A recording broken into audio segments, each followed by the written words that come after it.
Hello, everyone. Welcome to This is Life Yoga. And I'm doing something a little different today because I wanted to set some groundwork for what is to come. So a couple months ago, started the Grief and Loss Yoga series.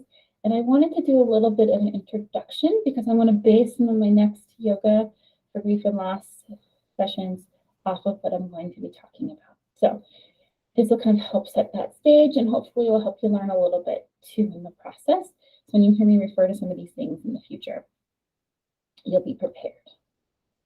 So quick disclaimer that I want to go over is that, again, this information is for educational purposes only. It is not meant to be treatment advice. If you're struggling, please call 911, 988, or reach out for support. Please feel free to pause this video, read this disclaimer in full. But once again, this is educational purposes only. Okay, so first things first.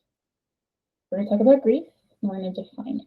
So grief is anything that you feel inside you about the death or the loss, or anything that you're grieving. A loss doesn't have to be a death loss, but it's any of those things that are going on inside you. So you can even have physical symptoms, you can have unexpected behaviors, thoughts, emotions, gamut, right?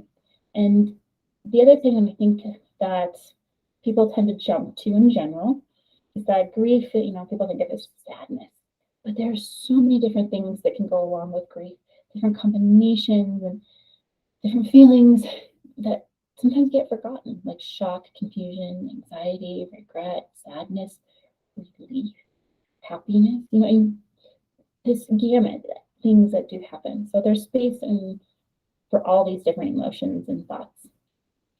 But remember that it doesn't have to look one way. Grief never has to look one way. And nor is grief linear.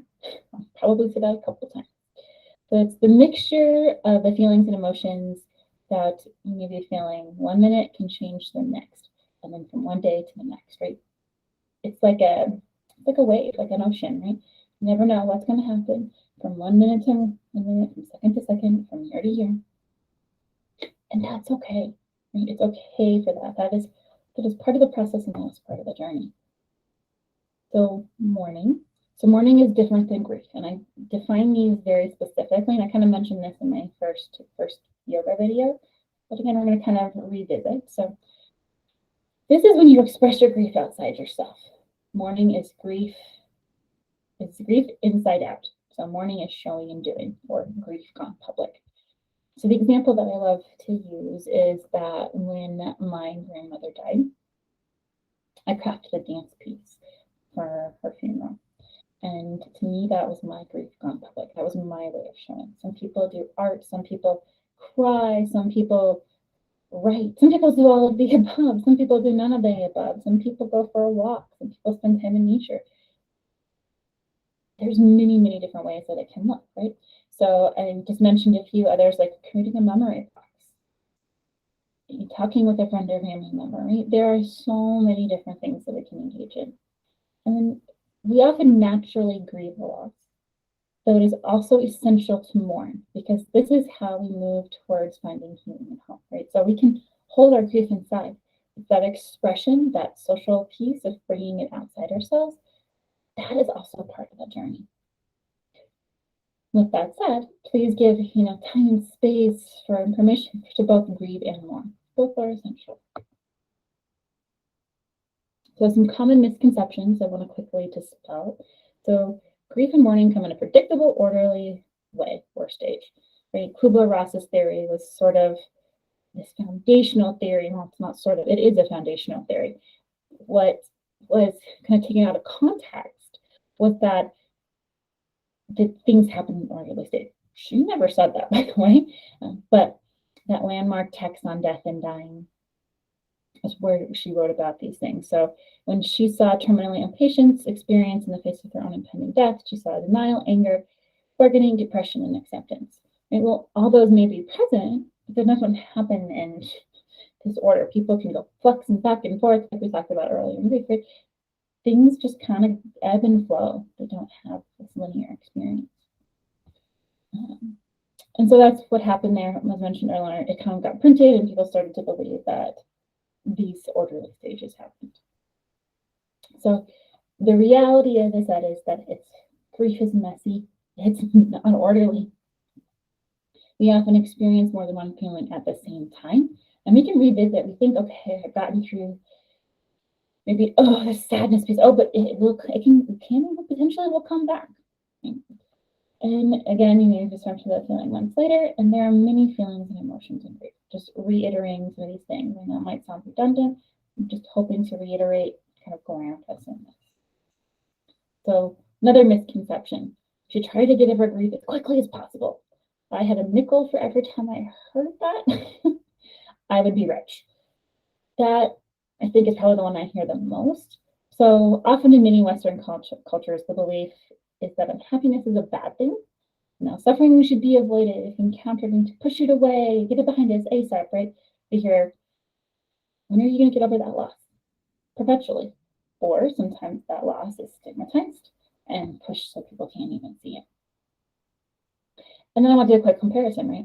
The Four Noble Truths of Buddhism, right, is that different perspective of how we look at grief. So I'm not going to go too much into it, but if you want to learn a little bit more, look at the Four Noble Truths and kind of do some comparing and contrasting.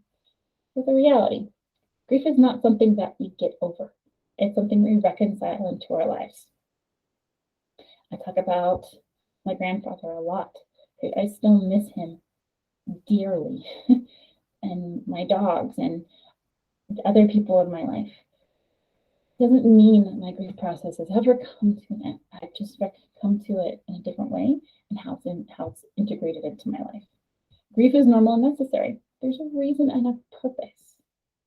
And then we cannot go around grief. The only way to go through grief is to go actually through it, right? To take that journey. If we circumvent it or try to go around it, it will come back, right? Because it's something that needs to be tended to. Think of a garden. We want to tend our garden so that way it grows. So another common misconception: grief is highly personal and nobody else can help you with it. Okay, so part of it is true, right? That grief can be internal and is unique, right? My grief would look different than yours, but then yours would look different from maybe your friends. That is absolutely true. We all have unique experiences. What is false is that nobody can help you with it. So we need other people to support you in your grief. You can't do it alone. That's a quote from Dr. Alan Wolfeld, whose Sick Needs and Mourning we'll be talking about here later, but I want to acknowledge that his work is highly influential in this presentation. It doesn't have to be the work of a therapist. You can absolutely seek a therapist. You can seek the support of a psychologist, as a spiritual leader, right? There's people who can support you in your journey. In fact, you'll see that it's actually one of the needs of mourning. So while you experience highly personal thoughts and feelings, you also need to express these thoughts and feelings with trusted people in your life. Remember the difference between grief and mourning, right? Grief on public. So that implies that there's potentially some other person or other thing. I might argue that dogs need pretty good support too, having been trained in animal assisted therapy. But so rule of thirds, something else that I have no research to back up whatsoever. It just kind of seems from anecdotal, right? There's a third of people in your life that will help you and kind of support you and you want close to you. There's a third of people in your life who neutral, don't harm or hurt.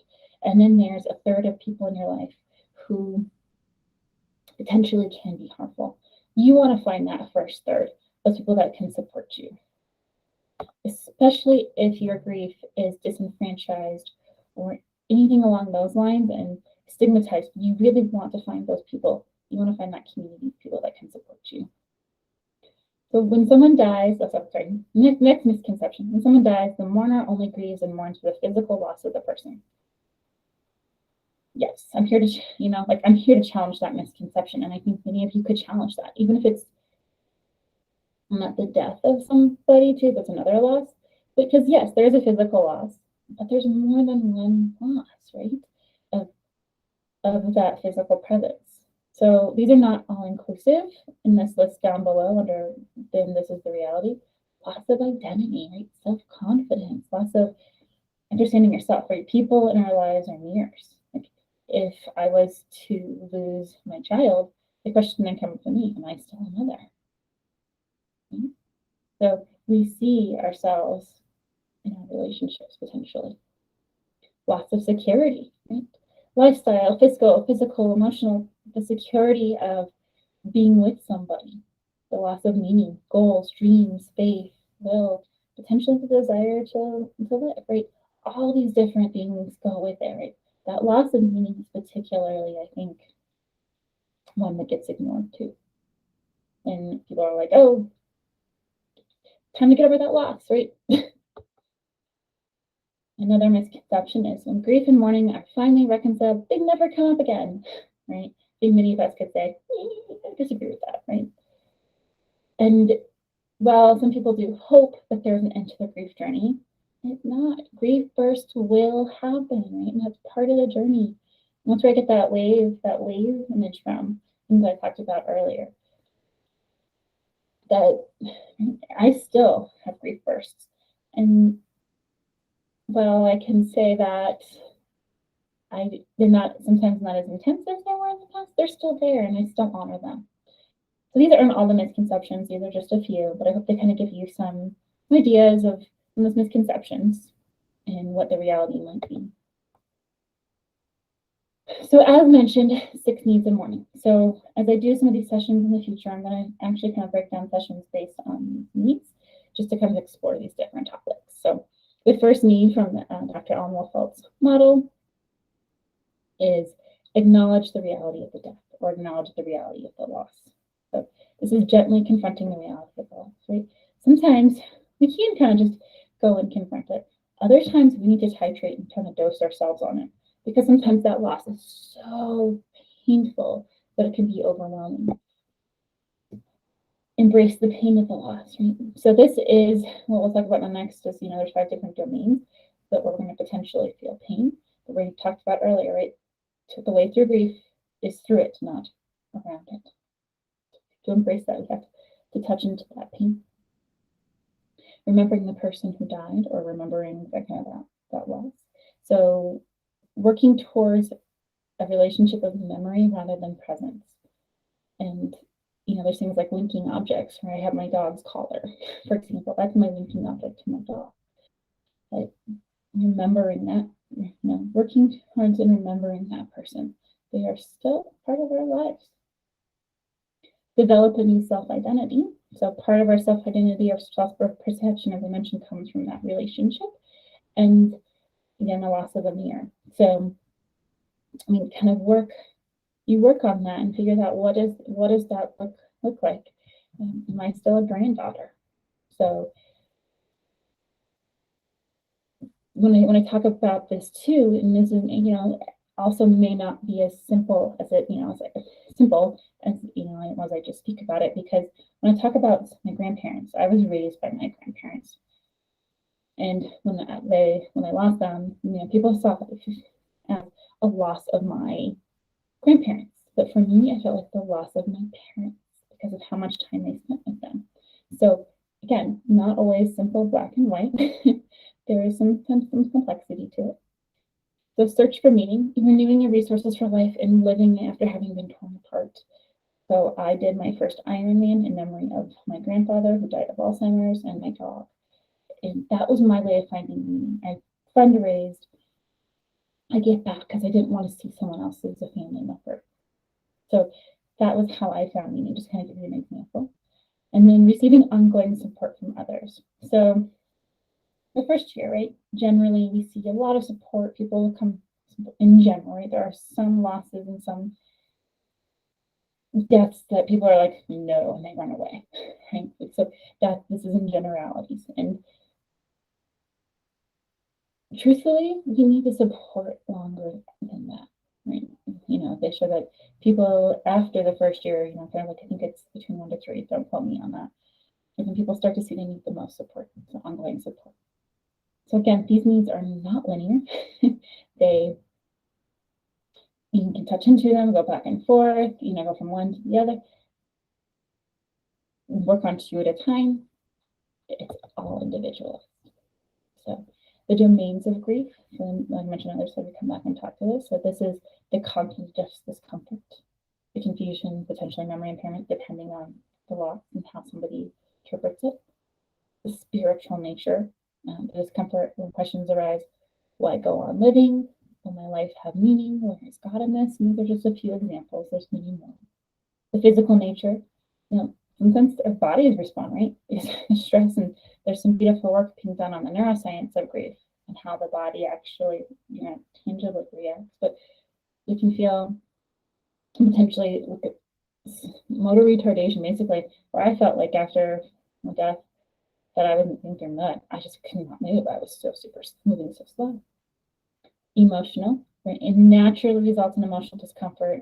You may experience a multitude of wave-like emotions. Kind of talked about that throughout. And social, right? There's social discomfort. Some friends and families draw and isolate potentially because they don't know how to handle being around death, or again, the death is one that's potentially more stigmatized. That can be painful too, and also needs to be acknowledged. So some references for you, just to note that I pulled some of this from, like some Dr. Al Wolfeld's work, the Handbook of Gynecology, and for other resources too, Dr. Wolfeld owns the Center for Loss and then the Association for Death Education and Counseling. All right, so that ends our presentation for today. And please look for the coming videos in the next weeks, kind of more around these topics. Thank you so much for hanging in there with me. We talked about this in preparation, and I hope that it was helpful. Thank you so much.